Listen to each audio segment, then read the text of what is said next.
Praise the Lord. Good morning friends. आज के morning मन्ना में मैं फिर एक बार पास्टर फ्रांसिस आप सबका स्वागत करता हूँ।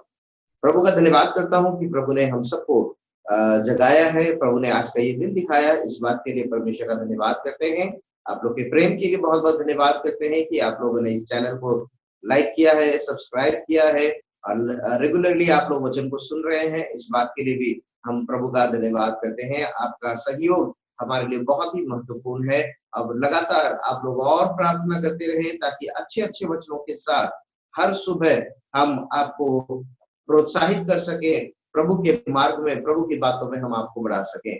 आज के मनन के लिए हम लोग देखेंगे, आज का जो विषय है वो है ना डगमगाने वाली चाल या अडिग चाल। आज हम सीखेंगे इस बात के बारे में कि ऐसी कौन सी चाल है जिसमें हम कभी डगमगा नहीं सकते, हम कभी हिल नहीं सकते।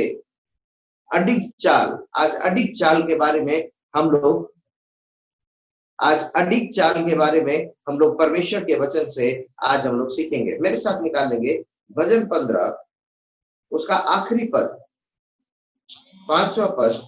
भजन 15 उसका 5वां पद और उसके आखिरी भाग में इस प्रकार से लिखा हुआ है, जो कोई ऐसी चाल चलता है वह कभी ना डगमगाएगा। तो यहाँ परमेश्वर का वचन भजनकार दाऊद के द्वारा ये जो भजन लिखा गया है, और इस भजन में दाऊद इस बात को बता रहा है। आखिरी पद में एक बात लिखी है, जो कोई ऐसी चाल चलता है वह कभी ना डगमगाएगा। तो कैसी चाल है हमारे मसीही जीवन में? कैसी चाल हमको चलना है इस पृथ्वी पर रहते हुए? कैसी चाल हमको चलना है कि जिस चाल में हम कभी डगमगाएंगे नहीं? क्योंकि भजन संहिता में ही लिखा हुआ है, दुष्ट के बारे में लिखा हुआ है, दुष्ट की चाल के बारे में लिखा हुआ है कि वो तो ऐसे फिसलने वाले स्थान पर खड़ा है। यानी दुष्ट जो है वो फिसलने वाली जगह पर खड़ा है। जिस प्रकार की चाल एक दुष्ट चलता है, एक दुष्ट जिस प्रकार से अपनी गतिविधियों को पूरा करता है, उसमें वो कभी भी डगमगा सकता है, कभी भी उसको यहाँ वहां परेशान होना हो सकता है। आप देखिए, जितने भी लोग हैं जो दुष्टता से चलते थे, जो दुष्टता से चल रहे हैं, नाम लेंगे तो बहुत सारे लोग हैं, लेकिन उनकी जिंदगी में एक ऐसा समय आया जब उनकी चाल डगमगा गई, जब उनको समझ में नहीं आया कि अब क्या करें, उनको समझ में नहीं आया कि अब किस प्रकार से चले, उनको समझ में नहीं आया कि अब हम अच्छे बन जाए या बुरे बन जाए, और उनकी जो चाल है वो चाल डगमगा गई। तब तक तो हाथी जैसी चाल थी और एकदम से कुत्ते जैसी चाल हो गई। मेरे प्रियो, आज परमेश्वर के वचन से हम देखेंगे और सीखेंगे ऐसी कौन सी चाल हम चले जिससे कि हम डगमगाएंगे नहीं, हम चलते रहेंगे, हम स्थिर रहेंगे। मेरे साथ निकालेंगे इसी भजन संहिता 15 और उसके दूसरे पद से लेकर 5वें पद तक हम पढ़ेंगे। तो दूसरे पद से लेकर 5वें पद तक हम पढ़ेंगे तो वहां पर बहुत सारी बातें ऐसी लिखी गई हैं जो एक चाल को दिखाती है, एक धर्मी की चाल को दिखाती है, एक सीधे व्यक्ति की चाल को दिखाती है, एक आत्मिक व्यक्ति के चाल को दिखाती है। इसको आप यदि एक और शीर्षक के रूप में देखें तो ऐसे भी समझ में आ सकता है कि परमेश्वर के तंबू में कौन रह सकता है, कौन परमेश्वर के तंबू में रह सकता है, कौन परमेश्वर की उपस्थिति में स्थिर रह सकता है, बिना डगमगाए रह सकता है। तो शुरुआती पद और आखिरी सेंटेंस दोनों को जब हम एक साथ मिलाएंगे तो इस बात को हम देख पाएंगे कि क्वालिटीज सेम है। चाहे वो प्रभु की उपस्थिति में बने रहना हो, चाहे अडिग चाल चलना हो, क्वालिटीज सेम है। क्या है? पहली बात, वह जो खराई से चलता और धर्म के काम करता है। अडिग चाल, एक खरे व्यक्ति की चाल अडिग चाल है।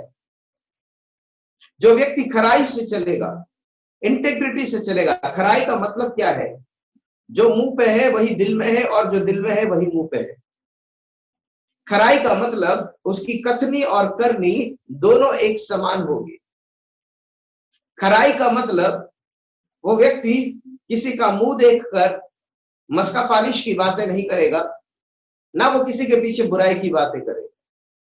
जो है मुंह पे है, यदि बुरा है तो मुंह पे और अच्छा है तो भी मुंह पे। ये खरे व्यक्ति की निशानी है। बाइबल में असंख्य उदाहरण है जिनके लिए प्रभु ने स्वयं ये गवाही दी कि ये खरा है। अय्यूब के लिए गवाही दी गई, खरा है। नूह के लिए गवाही दी गई, खरा है। मेरे प्रियो, जो व्यक्ति खराई से चलेगा उसकी चाल कभी डगमगाएगी नहीं, उसको कभी डगमगाना नहीं पड़ेगा। क्यों नहीं डगमगाना पड़ेगा? क्योंकि वो जानता है कि वो खराई से चल रहा है।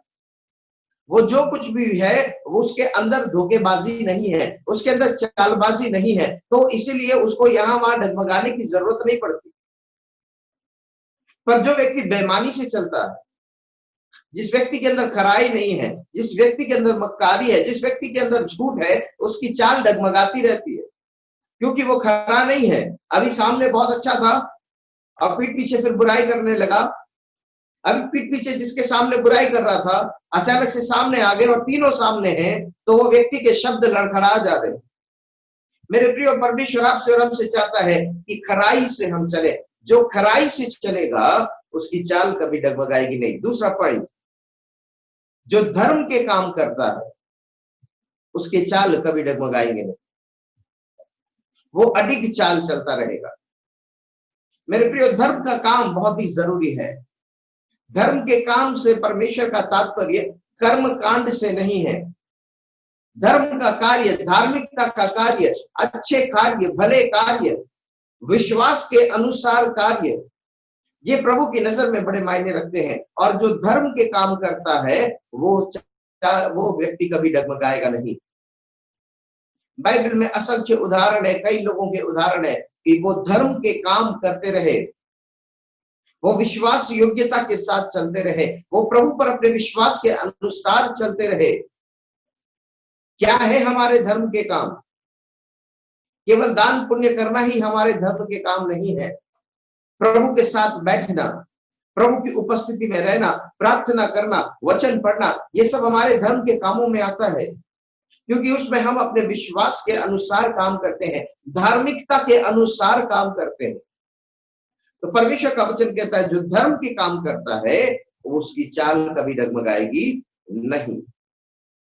नंबर 3, जो हृदय से सच बोलता है उसकी चाल कभी डगमगाएगी नहीं। जो व्यक्ति दिल से ही झूठ बोल रहा है और जिसका दिल झूठ का गढ़ने वाला है उसकी चाल कभी स्थिर नहीं रहेगी, उसकी चाल बदलती रहेगी, क्योंकि उसके मन के अंदर निरी दुष्टता है और वो दुष्टता की बातें घड़ता रहता है। तो इसीलिए वो हृदय से कभी सच नहीं बोल पाता। परमेश्वर का वचन कहता है जो हृदय से सच बोलता है, यानी दिल से सच बोलता है। इफिसियों की पत्री में लिखा हुआ है, इसलिए हम आपस में एक दूसरे से झूठ बोलना छोड़ दें, क्योंकि हम आपस में अंग हैं। मेरे प्रिय, आज परमेश्वर आपसे चाहता है कि आप झूठ बोलना छोड़ दीजिए, दिल से सच बोलिए। केवल मुंह से मुंह की बात मत करिए, मुंह देखी बात मत करिए, परंतु परमेश्वर आपसे और हमसे चाहता है कि हृदय से सच बोले, दिल से सच बोले। उसके लिए सच्चाई को बसाना होगा, हर दिन अपने दिल को कहना होगा, हर दिन अपने दिमाग को तैयार करना होगा, हर पल हर घड़ी आपको तैयार करना होगा कि नहीं मैं झूठ नहीं बोलूंगा, नहीं मैं झूठ नहीं बोलूंगा, नहीं मैं झूठ नहीं बोलूंगा।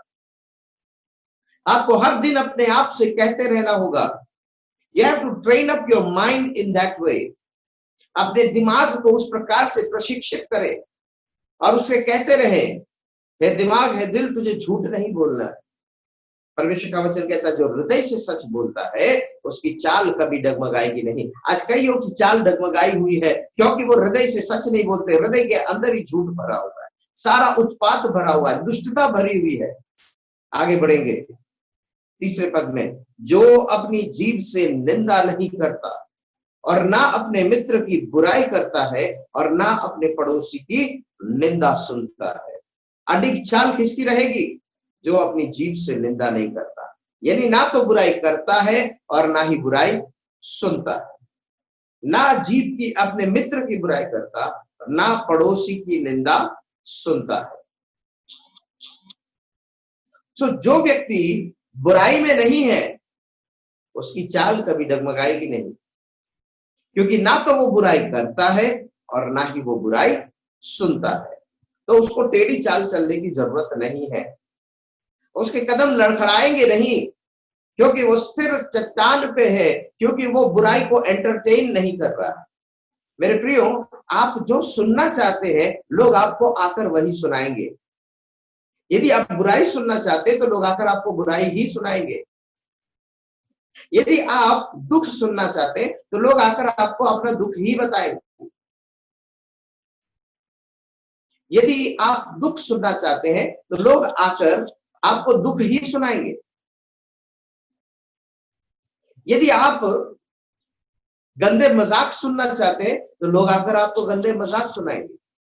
ये डिपेंड करता है कि आप क्या सुनना चाहते हैं।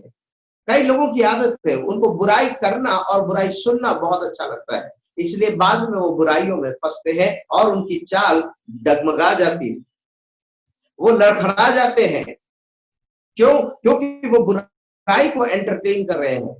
अपने मित्र के विषय में बुराई मत सुनिए, अपने पड़ोसी की बुराई मत करिए, अपने अगुओं के बारे में बुराई मत करिए, अपने भाइयों बहनों रिश्तेदारों की बुराई मत करिए, अपने पास्टर की बुराई मत करिए, कलीसिया की बुराई मत करिए, स्वर्ग की बुराई मत करिए, परमेश्वर की बुराई मत करिए, अपने टीचर्स की, अपने शिक्षकों की बुराई मत करिए। जो आपके साथ भला कर रहे हैं उनके साथ बुराई मत करिए, उनकी बुराई मत सुनिए। कई लोग अपने अच्छे अच्छे रिश्ते खो चुके हैं केवल बुराई करने के कारण। परमेश्वर का वचन आज आपको कहना चाहता है कि जो अपने जीव से निंदा नहीं करता, ना अपने मित्र की बुराई करता है, ना अपने पड़ोसी की निंदा सुनता है, ऐसे व्यक्ति की चाल कभी नहीं डगमगाएगी। Praise the lord, hallelujah. और आगे देखें, अडिग चाल किसकी होती है? जिसकी दृष्टि में निकम्मा मनुष्य तुच्छ है। मैं आपको बताऊं, 12वें अध्याय उसके 8वें पद में लिखा है, 12वां अध्याय उसके 8वें पद में लिखा है, जब मनुष्यों में नीचपन का आदर होता है तब दुष्ट लोग चारों ओर अकड़ते फिरते हैं। परमेश्वर का वचन कहता है जिसकी दृष्टि में निकम्मा मनुष्य तुच्छ है। आज के समय में क्या हो रहा है? आज के समय में निकम्मे लोग इज्जत और सम्मान के पात्र बने हुए। जो निकम्मे लोग हैं उनको इतना सिर पे चढ़ाया गया है, उनको इतने सिर पे चढ़ाया जाता है, उनके पीछे जाया जाता है, लोग उसके पीछे पूंछ बनकर लटक रहे होते हैं, उसको उससे फेवर प्राप्त करने की कोशिश कर रहे होते हैं। परमेश्वर कहता है जिसकी दृष्टि में निकम्मा मनुष्य तुच्छ है उस व्यक्ति की चाल कभी नहीं डगमगाएगी। हालेलुया। जिसकी दृष्टि में निकम्मा मनुष्य तुच्छ है, आपकी दृष्टि में अच्छा व्यक्ति अच्छा है, निकम्मा मनुष्य निकम्मा है या नहीं, आज अपने आप को जांचने और परखने की जरूरत है। क्योंकि यदि आप नीचपन का आदर करेंगे तो नीचपन ही बढ़ेगा। आज दुनिया में बुराई क्यों बढ़ती जा रही है? क्योंकि लोग बुरे लोगों को ज्यादा सम्मान करते हैं और अच्छे लोगों को कचरा समझते हैं, नम्र लोगों को पागल समझते हैं, घमंडी लोगों के पीछे, उनके पीछे तुम हिलाते हुए जाते हैं। इसीलिए दुष्ट लोग अकड़ते फिर रहे हैं। जो मारपीट करता है, जो लड़ाई झगड़े करता है, उसको बहुत अच्छा बोलते हैं, और जो शांति से बात करता है उसको कचरा समझते हैं। तो हम खुद ही ऐसी बुराइयों को बढ़ावा दे रहे हैं। वचन कहता है जिसकी दृष्टि में निकम्मा मनुष्य तुच्छ है उस व्यक्ति की चाल कभी नहीं डगमगाएगी, और जो परमेश्वर के डरवैयों का आदर करता है उसकी चाल कभी नहीं डगमगाएगी। Praise the lord, hallelujah. प्रभु के दासों का सम्मान करता है, प्रभु के भय मानने वालों का जो सम्मान करता है उस व्यक्ति की चाल कभी नहीं डगमगाएगी। आजकल के लोग प्रभु के दासों का सम्मान नहीं करना चाहते। अरे छोटा है, दुख की बात है, पास्टर्स भी पास्टर्स का सम्मान नहीं करते, लीडर्स भी पास्टर्स का सम्मान नहीं करते और उम्मीद करते हैं कि कलीसिया पास्टर्स का सम्मान करे। परमेश्वर के डरवैयों का आदर नहीं होता। इन दिनों में लोगों को नाम लेकर बोलने की आदत पड़ गई। अरे छोटा है, अरे कुछ नहीं, ये तो कोई बहुत बड़ा पादरी नहीं है, बड़ा पादरी है तो हाथ जोड़कर जी सर पास्टर, और कोई छोटा पादरी है तो, कोई गरीब पादरी है तो, हाँ फ्रांसिस हमारे बीच में है, हाँ राकेश प्रचार करेगा, परमेश्वर के डरवैयों का जो आदर नहीं करता, वो व्यक्ति की चाल कभी भी स्थिर नहीं रहेगी, वो अडिग चाल नहीं चल पाएगा। वचन साफ कहता है, जो वचन की शिक्षा देते हैं वो दुगने आदर के योग्य है। और लोगों को एक आदर ही करना नहीं समझ में आता, सिंगल रिस्पेक्ट ही नहीं समझ में आता। कईयों के घरों में जाते हैं, पास्टर जाते हैं, विजिट करने के लिए जाते हैं, बैठा हुआ है तो बैठा ही हुआ है, लेटा हुआ है तो लेटा ही हुआ है, कोई आदर नहीं है, कोई सम्मान नहीं है कि नहीं प्रभु के दास हमारे घर पर आए हैं।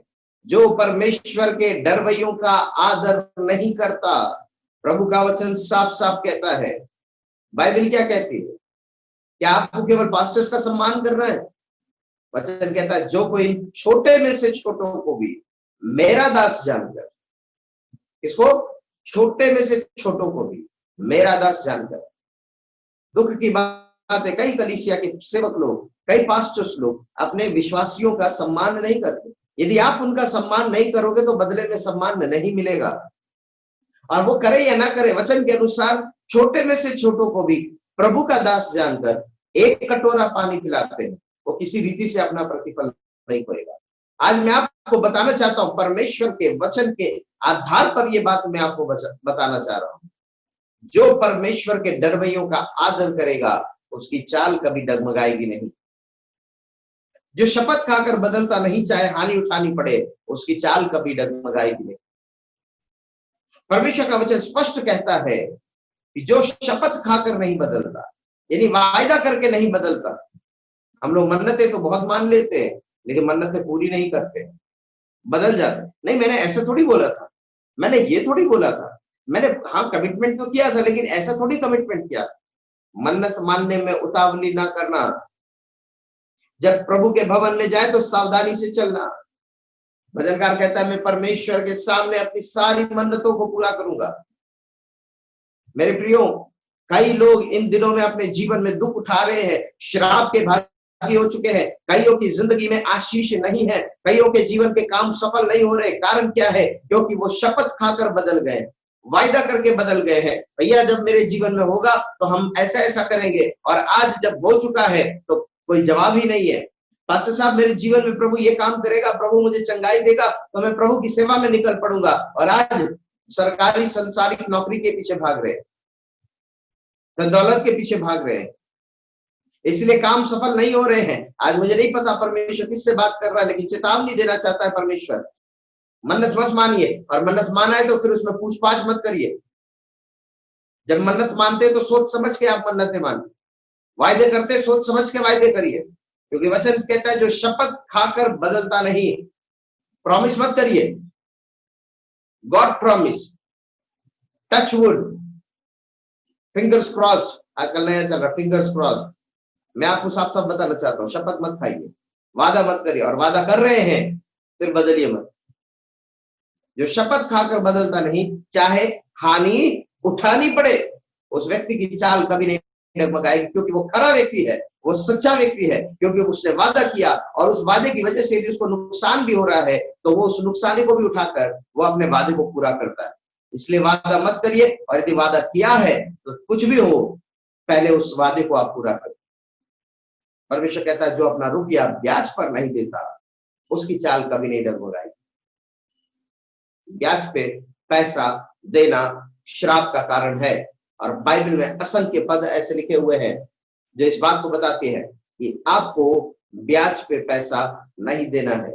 आप मदद कर सकते हैं, आप हेल्प कर सकते हैं, लेकिन ब्याज पे पैसा मत दीजिए, क्योंकि जो अपना रुपया ब्याज के साथ बटोरता है, उस धन के बारे में परमेश्वर का वचन कहता है वो पवन के समान उड़ जाएगा। ब्याज पे रुपया मत दीजिए। मसीही भाइयों बहनों, ब्याज पे रुपया मत दीजिए। और बाकी लोगों से भी मैं इस बात को मैं रिक्वेस्ट करना चाहता हूं, यदि किसी ने आपको बिना ब्याज का पैसा दिया है तो सबसे पहले आप उसका लौटाइए। हम लोग आजकल जिससे ब्याज का लिया है, हम पहले उसका ब्याज पहुंचाने की कोशिश करते हैं, और जिसने बगैर ब्याज का दिया है और हम उनके पैसे मार के बैठे हुए। आज यदि मुझे सुनने वाले लोगों में से यदि कोई भी ऐसे हैं कि जिन्होंने आपको बिना ब्याज के पैसे दिया और आपने अभी तक उनको नहीं लौटाया, और आप अभी भी उनके पैसे हजम करके बैठे हुए हैं, तो कृपया ऐसा ना करें। नहीं तो आप नीचता का आदर करेंगे, आप ब्याज का आदर करेंगे तो लोग आपसे ब्याज लेंगे। आज कई लोगों ने मदद करना बंद कर दिया, इसलिए बंद कर दिया क्योंकि वो ब्याज लेना नहीं चाहते और लोग लौटाते नहीं, इसलिए वो मना कर देते। आप ऐसे लोगों को एनकरेज करिए, प्रोत्साहित करिए जो लोग बिना ब्याज के पैसे देते हैं। वो आपके जीवन के लिए आशीष का कारण ठहरेगा, वो धन आपके लिए आशीष का कारण ठहरेगा। ब्याज से पैसा कमाने वाले लोगों की जिंदगी को देखिए, उनके जीवनों को देखिए। ऊपर से तो लगता है कि बहुत पैसा कमा रहे हैं, लेकिन अंदर जाकर देखिए खोखलापन है, अंदर जाकर देखिए बीमारी है, परेशानी है, घर के अंदर, बच्चों के ऊपर, परिवार के ऊपर में। मैं आपसे रिक्वेस्ट करूंगा, ब्याज पे पैसा मत दीजिए। मैं आपसे हाथ जोड़कर रिक्वेस्ट करता हूं उन लोगों से कि जिन्होंने आपको बिना ब्याज के पैसे दिए हैं, सबसे पहले आप उनका पैसा लौटाइए। अगली बार जब आपको मदद की जरूरत पड़ेगी तो बिना ब्याज के भी आपको पैसा मिलेगा। लेकिन यदि आज आप नहीं लौटाएंगे तो कल सही में किसी जरूरतमंद को या आप ही को जरूरत पड़ेगी, उस वक्त में आपको ब्याज पे ही पैसा उठाना पड़ेगा। भला करने वालों के साथ में बुराई मत करिए। परमेश्वर का वचन कहता है जो ऐसी चाल चलता है वो कभी नहीं डगमगाएगा, और जो निर्दोष की हानि के लिए घूस नहीं लेता उस व्यक्ति की चाल कभी नहीं डगमगाएगी। आज मैं आपको बताना चाहता हूं, यदि आप जो कोई भी निर्दोष व्यक्ति की हानि करने के लिए, जो कोई भी निर्दोष व्यक्ति की हानि करने के लिए घूस लेता है, वो व्यक्ति, उसकी चाल कभी स्थिर नहीं रहेगी। वचन कहता है जो निर्दोष की हानि करने के लिए घूस नहीं लेता उसकी चाल अडिग रहती है। जो कोई ऐसी चाल चलता है वो कभी नहीं डगमगाएगा। घूस लेना, रिश्वत लेना आपकी जिंदगी के लिए विनाश का कारण है। रिश्वत के पैसों पे अपनी जिंदगी मत बनाइए, ये अच्छी बुनियाद नहीं है, ये हमेशा टिकने वाली बुनियाद नहीं है। पैसा कभी किसी का सगा हुआ नहीं है। जो निर्दोष की हानि करने के लिए घूस नहीं लेता उस व्यक्ति की चाल कभी नहीं डगमगाएगी।